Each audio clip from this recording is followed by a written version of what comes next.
aka Patters. Here we go. We're talking G20 from Amazon Studios, starring Viola Davis and Antony Starr, the star of Amazon's very own The Boys. And I realized something about that show that I'm going to touch on real quick post intro. But I just have to say, I thought this movie was going to be horrible. I don't know why. It just looked fake and hokey. But holy crap, we do have an action movie here. And I think there's something to say about that. So let's go. Quiet on the set. Camera speed. Down production, take one. Action! We do have a lot to dissect here.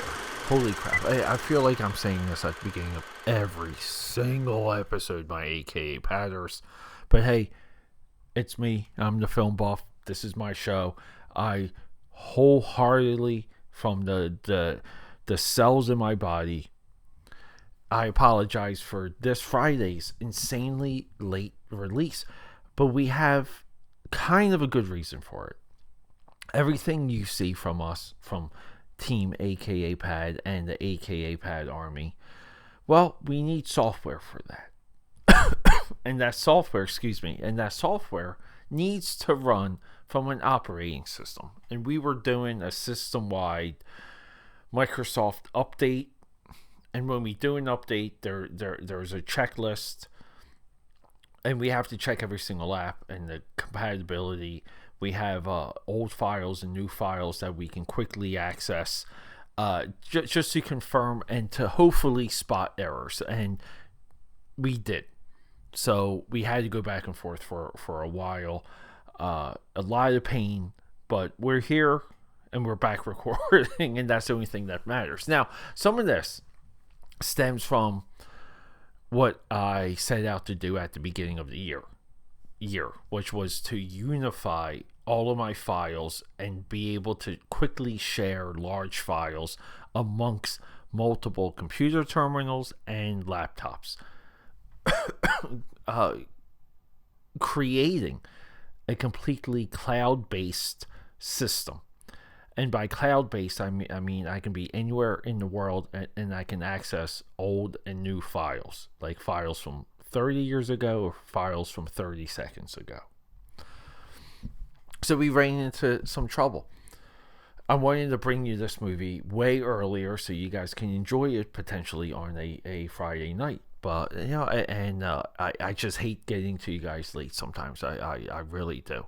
So Amazon's been on a little bit of a roll ever since the Tomorrow War with Chris Pratt.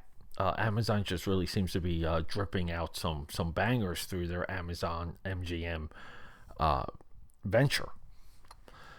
Viola Davis stars in an action movie. Oh my God, right? We can't allow this. We have to hate it. I do want to say I feel like they were making this movie thinking Kamala was going to win. That she was going to beat Donald Trump.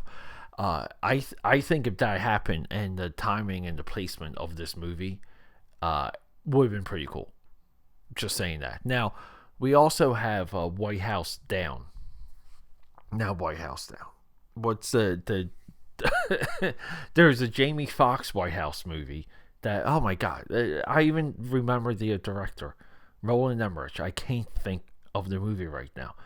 There's White House Down, and then there was, oh my God, hold up. Let me look this movie. It turns out I'm right. It's White House Down.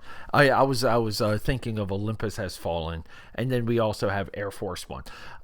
President hopeful. Jamie Foxx in this clearly, right? He's invoking Obama, but who cares?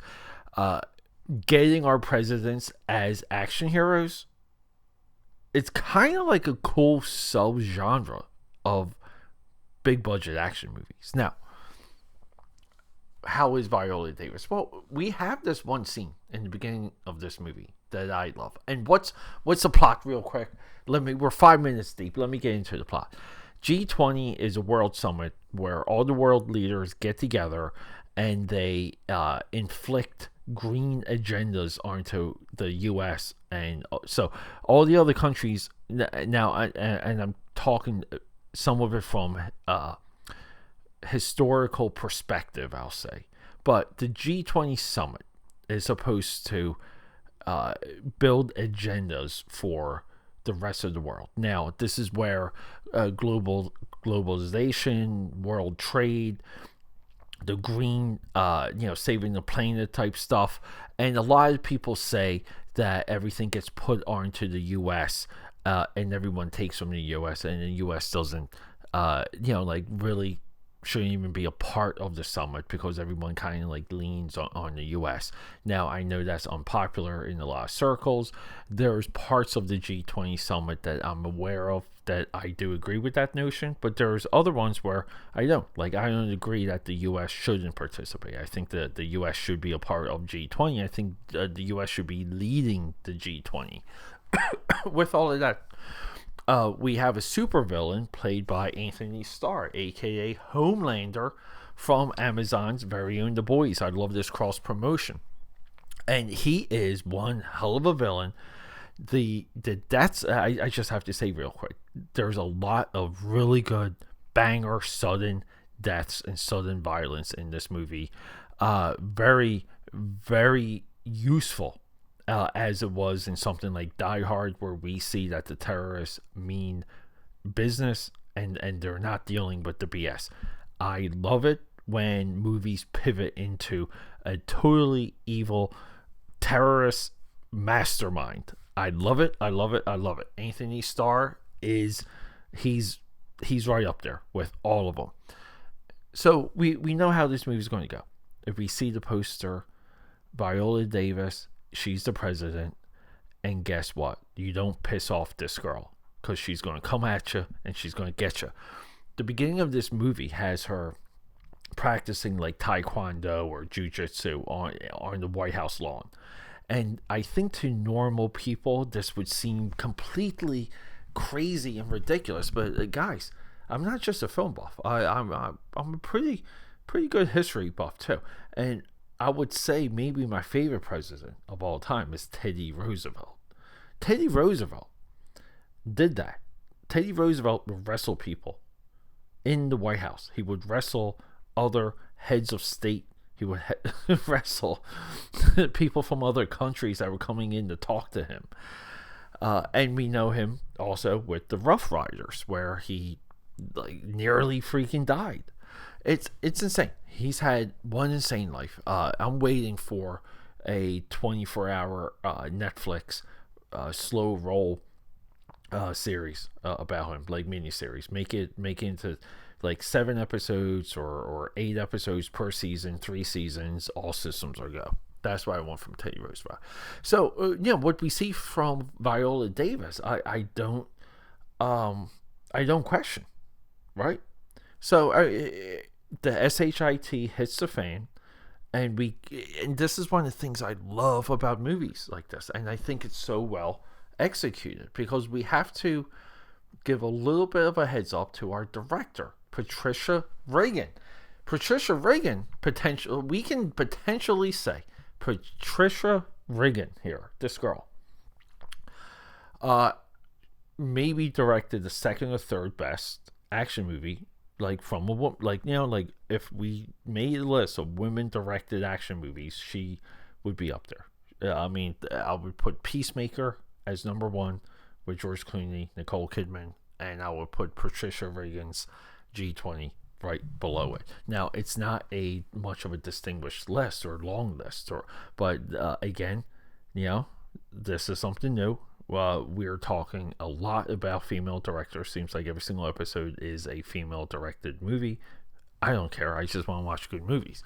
But I feel like we should take notes and track some of this stuff because it's interesting to me. So I hope it's interesting to you.